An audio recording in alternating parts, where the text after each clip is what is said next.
Every year, chart plotters seem to get a little bit more complicated with additions of functions and features such as digital switching, Wi-Fi, AIS, autopilot control.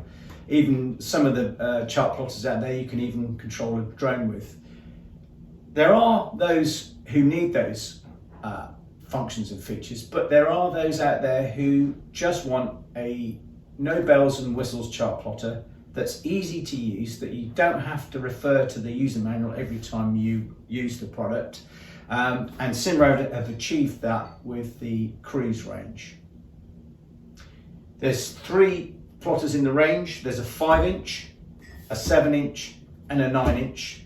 And I'm going to run you through some of the functions and features of the chart plotter. In the box, this is a Cruise 7. This is your technical support leaflet, your installation guide,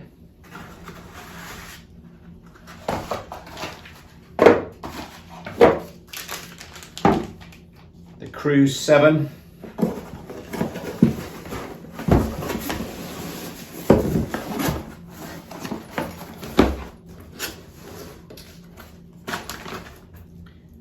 power cable, fuse and fuse holder, transducer mounting bracket, the transducer,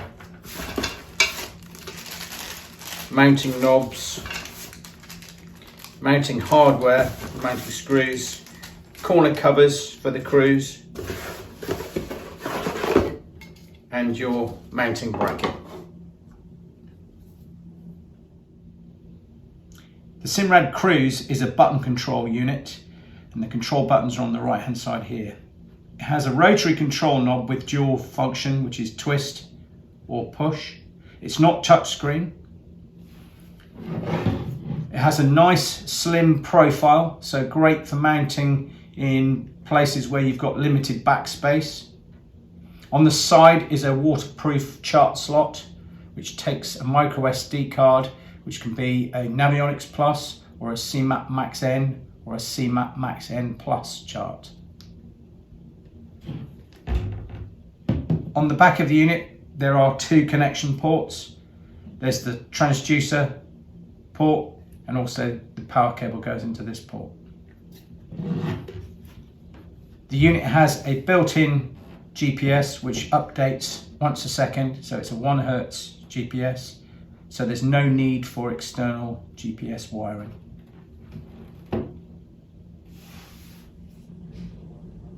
This is the home page on the Cruise chart plotter, and you can see clear icons for the various functions, and you can select the icons by either using the rotary control knob to zoom around the icons, or you can use the directional cursor control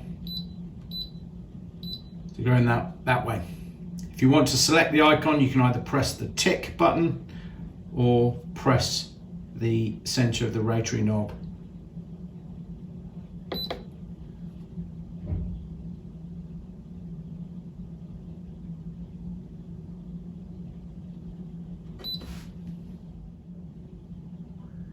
Let's take a look at the chart page. This is in simulator mode. There's a CMAP Max N Plus chart slotted into the unit. It will work perfectly on Navionics, and we're looking here on a simulated route. On the right hand side we have a set number of parameters: speed over the ground, depth, course over ground, water temperature. This comes from the transducer if you've got it plugged in, and the power supply. You can turn that bar off by pressing the power key, going into instrument bar and turning it off that way. So now looking at full screen chart plotter, our position is down on the left hand side here, also at the top, our depth at the top, and we're on a simulated route coming down the River Fowl. In the middle we have our boat icon, and we're following a route down the Fal. You can zoom in by simply turning the rotary control knob, so it's a really good way of zooming in. You can pan around the chart by using the directional cursor pad here, and then go back to the vessel by pressing the X button to clear the cursor. We're now back at the vessel. If I press the menu key,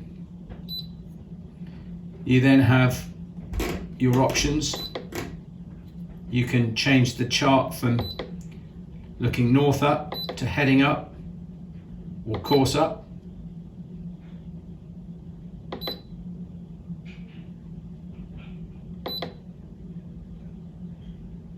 Look ahead. What happens is the vessel goes to either the top or the bottom of the screen depending on the orientation, so you can see further ahead. Color tracks changes the tracks, the snail trail that you're leaving. Other chart options, you can turn on high res bathymetric detail so you can see all the contours. Genesis layer, this is the user generated mapping system where it records your sonar logs, and you can turn that on and off. And then you can change the chart detail from full to minimum. Depth palette allows you to change the colors of the various depth ranges, and categories means you can turn certain functions off, like land functions or any functions you want to turn off.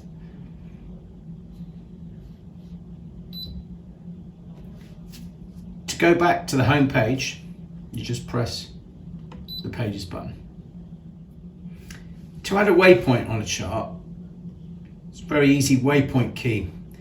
So you can just press a waypoint and it drops it at the cursor. That's a quick press waypoint drop. If you press and hold the button, you can then create a new waypoint at the vessel or the cursor, and then you can edit the waypoint name, change the position, change the icon, and save. To create a route, for a manual route, you press and hold the waypoint key, new route, and you pick your start point.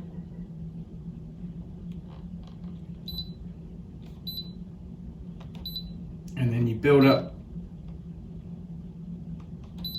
route waypoints and legs of the route. So here we're going in the deep channel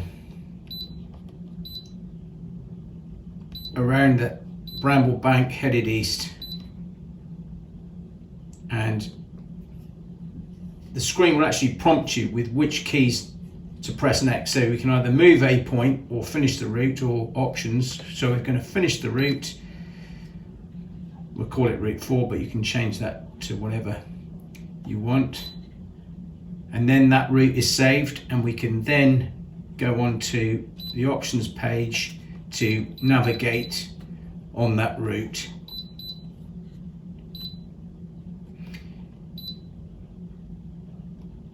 Depending on the cartography you have in the unit, you've also got the ability of auto routing. So for example, this has CMAP Max N Plus, and it has an auto route feature. So we're going to go around the Bramble Bank. We're going to create a route, new route, pick our start point, pick our finish point, somewhere near.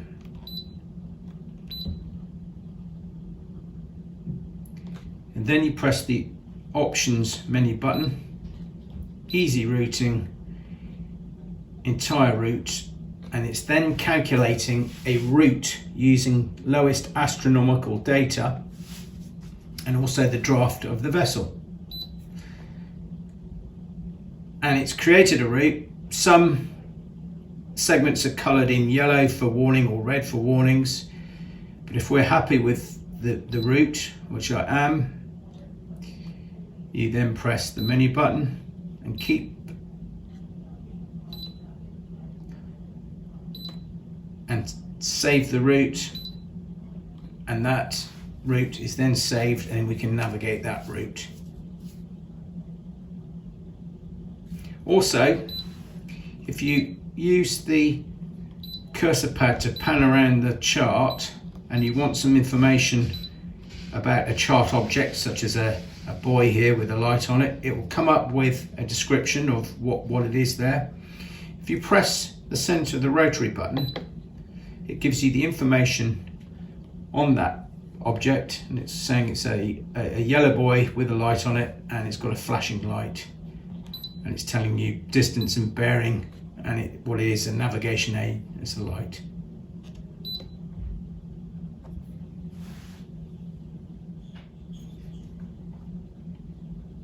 The Cruise has a built-in sonar, comes with a transom mount transducer which can be bonded inside the hull if necessary. So we're going to select the sonar on the Echo page, and here we have a Fishfinder. It's showing the depth, water temperature, and what frequency it's using. So it's using chirp. So chirp is multiple frequencies. On the right we have the depth scale.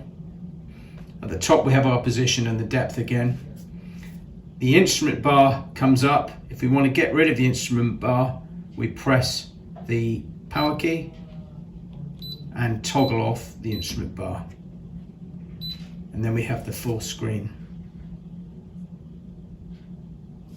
You can change the color.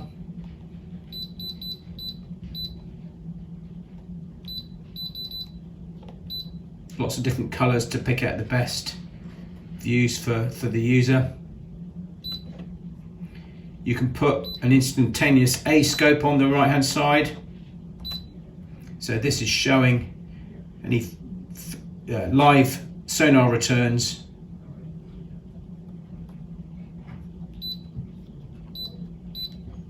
And you can change the fish arches to show the fish symbols. You can put depths on them, or fish and depths. You can even put a beep on when it detects a fish in the water column.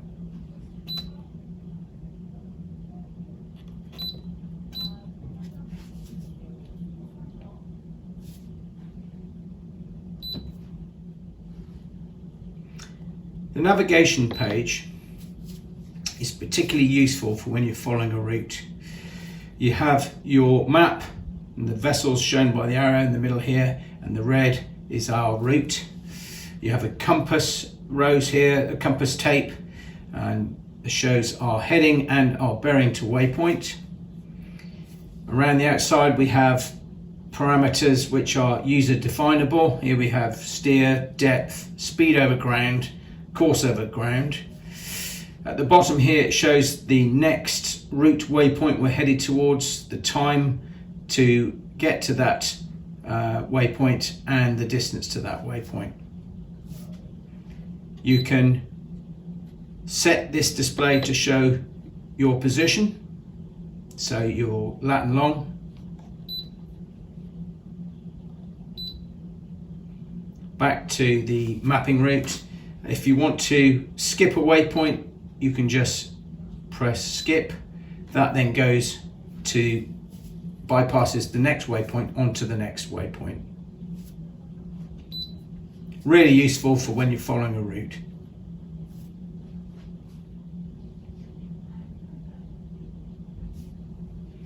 The next icons are our split screens. We have sonar and chart, navigation and chart, navigation and sonar.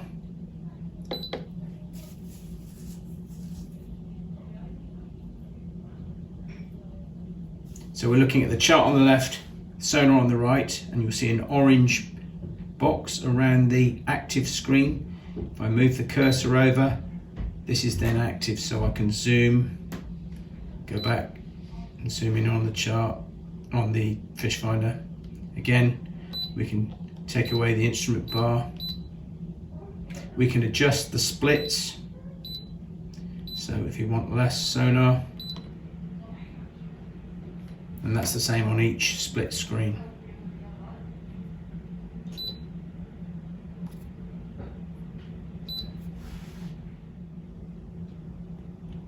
So we're just going to look at the settings menu. You don't really need to play around with the settings too much. It's like a first time setup. Things I would advise you to set are under system is the boat settings. This is your parameters of your boat, so length, draft, width and height. That's required for auto routing because it uses the draft and height data. You can turn off key beeps.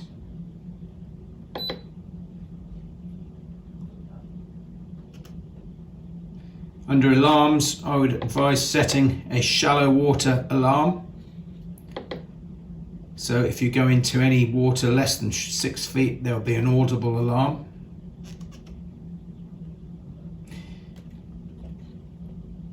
Under navigation, we talked about cross-track error and your limits.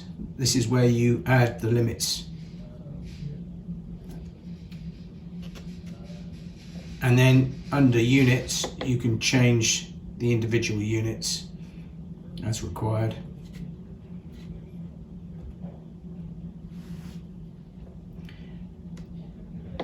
The file storage icon, and you can manage the files on the SD card and in the internal memory.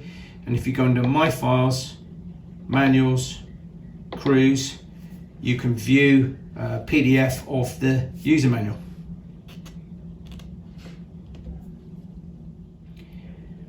The Waypoints icon gives you the Waypoints Routes and Tracks screen, where you can view and manage your waypoints, routes and tracks. The Trip Intel page is a tool for reviewing and managing trips, or looking at your current trip. So we're looking at our current trip. It's in simulator mode, so there's not a great deal of detail on the chart at the moment, but it shows the map in the middle, your trip distance, your trip time, and average speed and max speed, and also your tidal information on the right here. You can look at historic trips and convert them into routes, but just looking at for reviewing older trips, it's a great tool. Select the tides icon for looking at tidal information. This will bring up a plot from the nearest tidal station. In this case, it's Falmouth. And this shows our greyed out areas are at night time, and it shows our sunrise and sunset, and it shows you the tidal plot for this zone. You can change the tide station, and you can change the date as well. You can either change it under the menu using the calendar, or you can just use the up and down cursor keys to look at the tidal data for a particular date.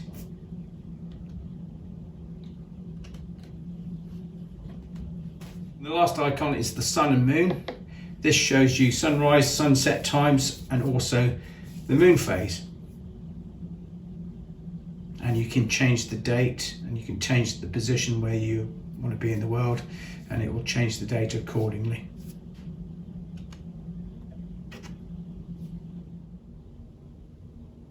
The Simrad Cruise range has been marketed for the powerboat sector, but there's no reason why you couldn't put this on a yacht. It would be quite happy sat on a steering pedestal of a yacht. If someone wants a easy to use, affordable, standalone chart plotter, then the Cruise is perfect for that situation.